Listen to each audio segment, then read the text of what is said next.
So some of you might be wondering, those of you who tend to come might be wondering why the chairs are here. So we decided to do something different. We do it maybe once a year-ish. We just kind of mixed things up a little bit and thought this would be a great way to kick off the holiday season. Practitioner Shelley and I have been talking about this beautiful book by Alexandra Elle, How We Heal. And here it is right here.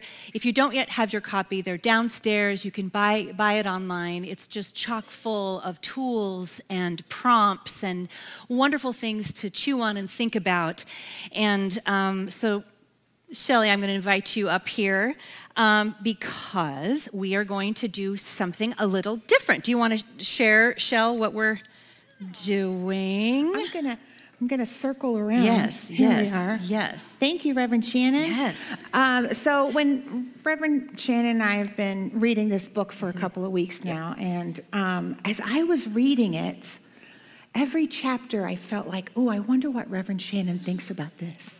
And this thing happened to me. I wonder what Reverend Shannon would tell me about this. And so we're going to do kind of a little bit of a conversation around this book. And I'm the lucky one because I get to ask my questions that I have about this wonderful book. Keep talking. Okay, I'll I'm keep just talking. Gonna, because if you can't see me, I can't see you. Yeah. And I don't normally sit, so I'm going to move We're this. good. Michael, thank you for your wonderful. So this book is divided into 4 different sections, and Alexandra Elle is a meditation teacher, but she also does these healing workshops through writing. She believes in journaling and writing as a major healing modality. So there are so many really beautiful processes in the book that I really appreciated. So it starts with starting from scratch and then befriending your fear, reclaiming your power, and then it ends with healing your heart. Healing your heart. So I have some questions, Reverend Shannon. Can I ask? Yes. Are you all good with a conversation this Sunday? Let's have a conversation. So just know, if you're here for the first time, this is very unusual. And fun. I woke up this morning thinking, oh, how much fun this is going to be for us to have a conversation. This is one of my most favorite people on the planet. So, okay, I'm ready. Okay. So she starts this book in starting from scratch, and she talks about how important the why is. Why do we heal? And I know for me personally, whenever I'm doing anything hard or anything that's going to take a while and that I need some momentum for, my why is really, really important. And she says, here on page 12, she says, we heal to make space, to redefine ourselves and our narratives, to expand and become better, to forgive, create new possibilities, and move forward, to build community and create bonds. We heal to release shame, manifest self-love, create autonomy, and begin again. We heal to redefine ourselves, face our fears, and develop self-trust. So I feel like we could spend an entire hour just talking about each of those statements, but there's one that stands out to me that I'd really like to have your take on, and it's this idea of how healing leads to forgiveness, and that opens us for new possibilities. What does that mean to you? Okay. So, I'm all about forgiveness. How many in here have taken my forgiveness workshop? I teach it usually a couple times. So forgiveness is everything. Period. Full stop. It really is. It really, really, really, really is.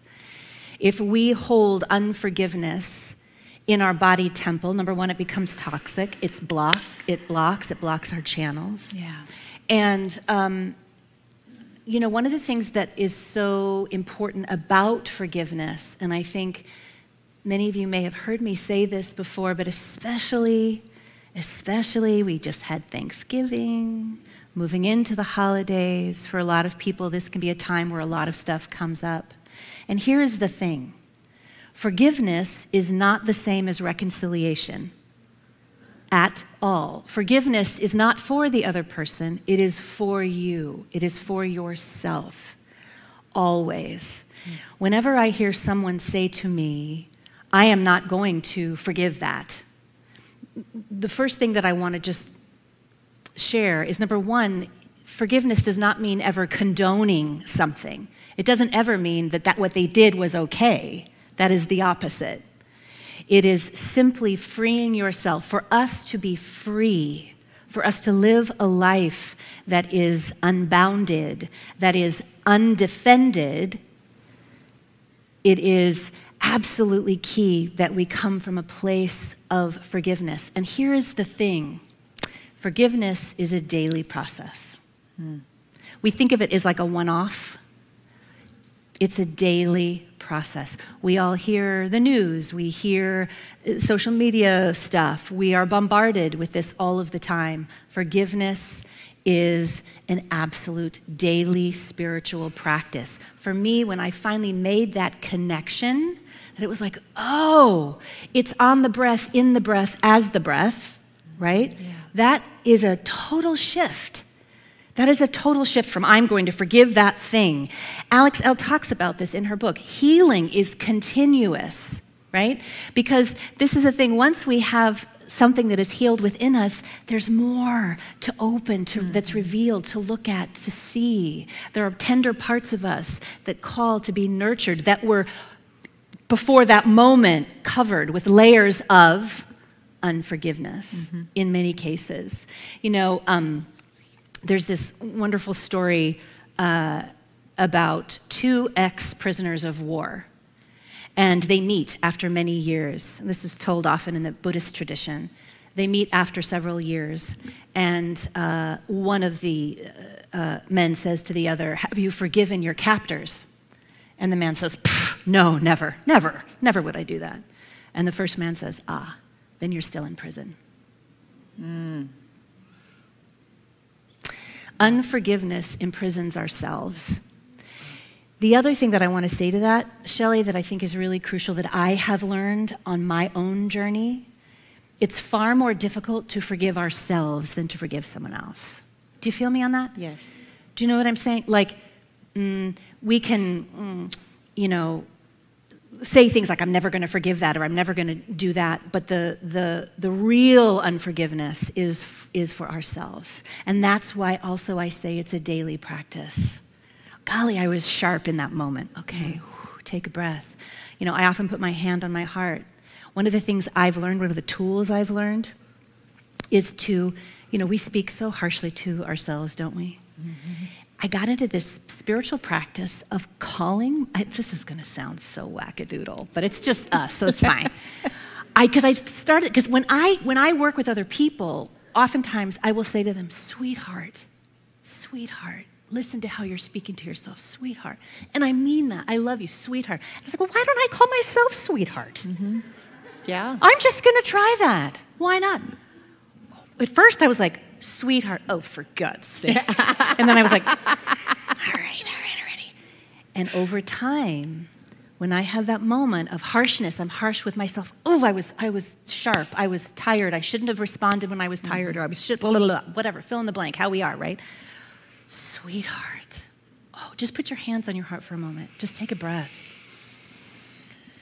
And I invite you just to say, sweetheart, sweetheart, sweetheart, sweetheart. Sweetheart, sweetheart, it's okay. Sweetheart, sweetheart. In the Christian tradition, there is there's this beautiful saying, Jesus said, forgive 70 times 7. Always. And I don't believe he was just speaking about other people. I think he was speaking about ourselves too. So to that, I would just say, sweetheart,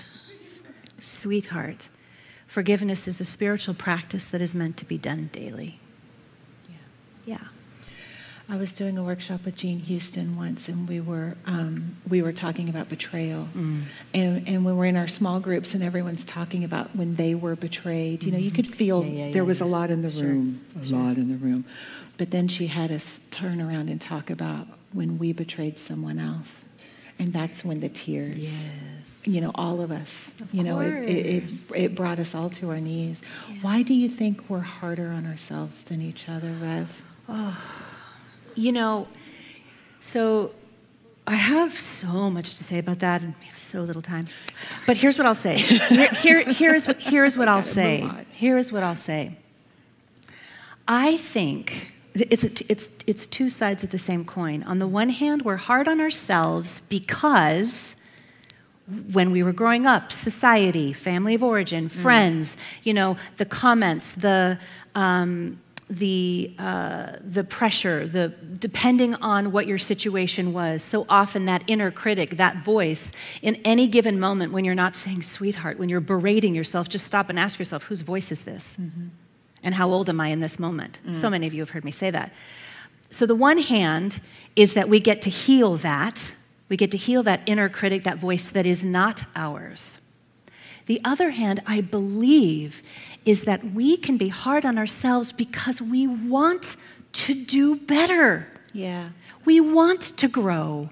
We want to not have those kerfuffly moments. We want to live our lives in a way that is a beneficial presence, that is loving. We want to do that. And so in those moments when you find yourself being harsh, you know, before you remember, sweetheart, I invite you to recognize that also it may be coming from a place of just wanting to grow as a human being and I know better than that, gosh darn it. It's that sort of momentary amnesia that we humans get in this world of effect. You know what I mean? And I don't think we talk enough about that in our movement. I agree. I think we have an opportunity. You know, one of the things that I also don't think we talk enough about is the power of the apology. The power of... Have you ever heard someone say, oh, I never say I'm sorry? And I'm like, what? Huh? What? Wow. Because here's the thing. If you grew up in a culture like that, that's a defended culture. That's also a family of origin or a culture that is afraid. Afraid of being vulnerable. Vulnerability is actual courage. Thank you, Brene Brown, for bringing that to our awareness on the planet. For sure. But vulnerability is really courage. And so one of the things that I will say to you is that the more you step up and say, out loud if you're by yourself or with whomever, the more that you can say, oh my word, I am so sorry. Did you hear what just came out of my mouth? Like when you call it in the moment, that's also a spiritual practice. Yeah. And I know it's hard at first. I know because it was hard for me at first. And now what I've learned is that when you can go into it with a place of curiosity and softness and non-judgment, there's sort of a, oh, what did I just do? I know better than that. Well, look at that. I'm tired, I'm hungry, I'm feeling defended, I'm feeling afraid, I'm whatever, fill in the blank. And then what ends up happening is you start, the missteps happen fewer and fewer because you stop before you speak, right? It's about making all of this, bringing it all to the surface. So much of our teaching is that. Yeah. Excavating these parts of us that are unhealed, these hurting parts of us that hurt others, you know? Yeah. It amazes me how the longer I am here and the longer I grow, you know, when I'm hungry, angry, lonely, tired, that's when those things happen, right? But it's all about the self-care. Yes. Rev Shams. Yes. It's all about this, which brings me to my next question for you. Okay. Another little lovely thing in this sweet book is there are pieces by other people and friends of hers that she does some interviews, some are just essays by other people. And one of the people who has a short essay in here is a wonderful artist who you and I both admire named Morgan Harper Nichols. She's an artist and a writer and a musician. And in this piece, she talks about her own healing journey, especially after having been diagnosed as being on the autism spectrum. And she says this, She writes, on my emotional healing journey, I've grown to see that I need space. That doesn't mean I'm avoiding things. It means I recognize that I can't hold all of this all the time at full capacity. I have been giving myself more permission to set things aside for a moment and get back to them when I can. Yes. So you and I are both busy moms of 4. Yes. And I have seen your ability to do this. I have seen your ability to say, I'll get back to you. Right now, I need to be here. And I've learned a lot about that from you. There's still something in me that when I have the unanswered emails and when I have people who have needs and, my childhood taught me to meet other people's needs first, and so, Rev Shan, how do I get rid of the guilt? The mom guilt. The mom guilt is a real thing, Faith. I'll let you know right now. Dad guilt. What? How? Help me. Yes. Teach me. So, can I just say too, this woman has taught me so much in my life, so I just want to name that. I am over a decade out from you. My oldest is 28 now, and so I am not in the 4 little kids. I went back to grad school at 40 and with 4 little kids and all the things. Yeah. And so I really understand that. And this was a journey for me, for sure. I don't know about you all, but I received messages from all over the place that the busier I was, the more I got done, the more respected I would be. The more of a success I would be. I can bring up the bacon, fry it up in a pan. For those of you who remember that commercial, Julie, was so detrimental, so dangerous and detrimental to women, and I would also say to parents, because listen, here's the deal. Here's what I learned. It took me a long time. It will not take you a long time. Thank you. Rushing and immediacy is a form of lack. Yes. Rushing, I got to get it done now. I got to return that email right now. I got to do it right now. They need me. You're a big community. My head would explode if I was still in that place. It is. And I find myself, whenever I start to do that, I'm like, I'm in lack right now. Nice. This is a form of lack thinking. There's not enough time. There's not enough me. There's not, what? That's the opposite of this, as John spoke so beautifully, this abundant universe that we live in and that we get to learn from. And So if you find yourself in that sense of that place of immediacy, it's got to get done right now. Y'all, for those of you who I have not yet returned an email, Christoph, you're one of them. I love you, dear brother. Just know, because here's the thing. When we are not in the place of self-care and taking time, we are not in the place of sweetheart. Oh. Sweetheart.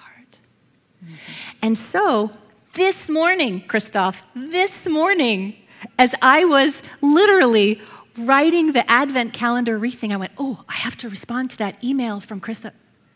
Sweetheart. Oh. There's time. Yeah. There's time. There's time. There's time.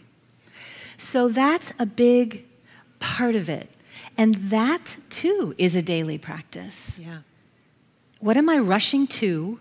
What am I trying to rush through?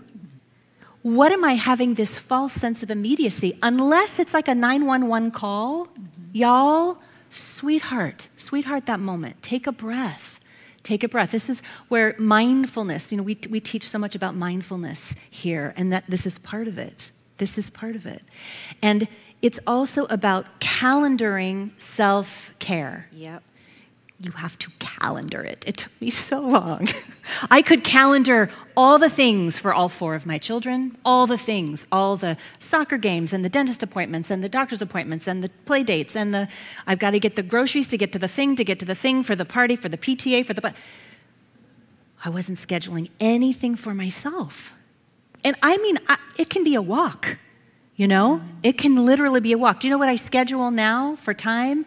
I live in a home now that has a fireplace. And it's one of my favorite things to do as a spiritual practice, to actually breathe. And first I light a candle, I take a breath, and then I light my fire. And it's the process of the paper and the wood and putting it in there. And I sit and I just meditate by the fire. But I have to plan that.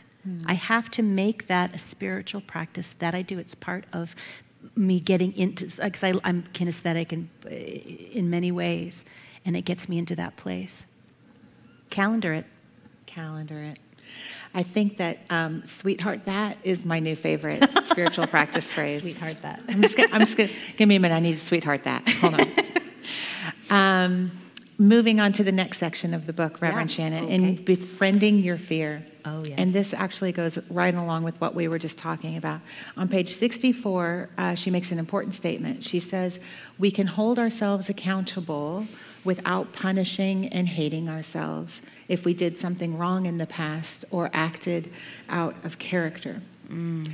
So my entire childhood was a really interesting dichotomy between absolute unconditional love and hellfire and brimstone, literally. Yeah.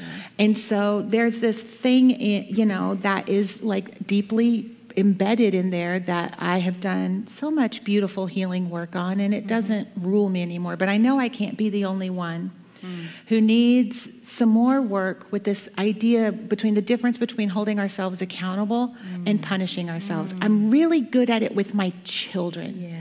I'm really good at natural consequences. Sure. This is the natural consequence of your behavior. Yes. I'm more likely to punish myself.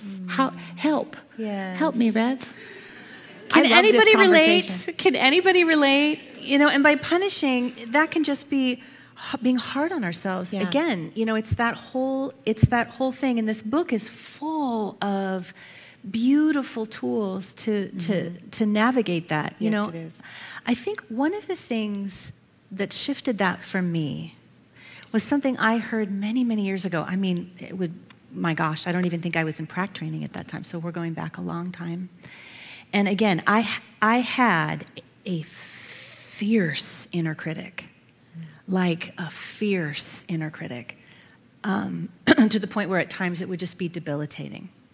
And I remember I was sitting in a service, or I must have been in a class, something, and one of my mentors was on the platform, the pulpit, and he was speaking, and he said, if you have a voice within you that is harsh, whether you know it or not, whether you say it out loud or it's energetic, you will be harsh with others. My God. I think that was a turning point for me. Yeah. Because I thought to myself, that was the motivation I needed. Do you know what I mean? I was like, oh my God. Because if I'm, it's that whole thing,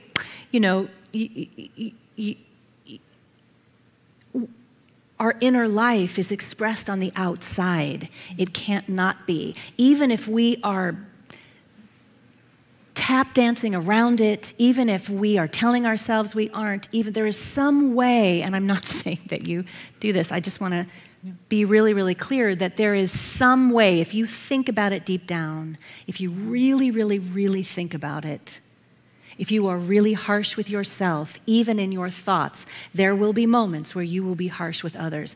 I did not become a truly, what I would consider unconditionally loving person until I was able to unconditionally love myself. And that was a huge journey. That was a huge journey. And it's literally one of the things why I kept wanting to be in this teaching. I just kept taking class after class after class, and then prac training, and then becoming a minister. because that was it. I know that I'm here to love. I know that I'm here to love others. I know that's not the mission of all people, but I know with everything that I am that until I am truly loving with myself, I won't be able to be the safest place to land for another human being in my mind. Yeah. I might say all the right things, but I won't necessarily think them. I had a beautiful, beautiful, beautiful human being a while back. We were having this really courageous conversation, and this person said to me something to the effect of, I don't buy it. I can't, I don't believe that you could be this kind or loving or whatever it might be. And there was a part of me that was like, I get that. I really get that. And yes, I get mad. Of course I get mad. Of course I get angry. I'm a human being. But there is a shift that happened over the last 25 years of my life in this teaching, in this work. And it stemmed from learning, oh, sweetheart, it's okay. What you're saying to yourself right now is a lie. It's not true. That's punishing. Mm-hmm. No, there's no place for that. There's no punishment in God. And if you grew up in an Abrahamic tradition, if you grew up in a faith tradition where there was a punishing God, it was a very subliminal, sometimes spoken out loud and sometimes not thing that many of us are here and healing from. Yeah. There is nothing punishing about God. There is nothing critical about spirit or source or love or quantum consciousness, that which lives at the center of our being. Nothing. And yet we take it on. It's a human-made construct. That then what happens is then we lash out. Yep. You know? So in the Buddhist tradition, the Buddha taught that there are two arrows, okay? That the first noble truth is there is suffering. That's just, we live in this world of fact. There's difficulty, there's pain, there's suffering. We can all attest to that. Yes? Mm-hmm. It just is, right? Mm-hmm. So now it's like, okay, now what? So the first arrow the Buddha taught, the first arrow is physical or emotional pain. It's an arrow that is shot. It's an arrow that we feel. This is how he described it. The second arrow, however, is far more detrimental and dangerous. The second arrow is the arrow that we shoot out in our reaction to that emotional pain or difficulty. So whether we are lashing out or we are lashing in, we are attached to that suffering. Instead of being able, and Alexander talks about this, instead of this idea of pain, you know, that we live in this world that has suffering in it. And if we can go into it, we'll have a very different experience. If we can walk beside it, we will have a very different experience. Instead of taking it all on and then lashing in. Some of us do that, or lashing out. Some of us do that as well.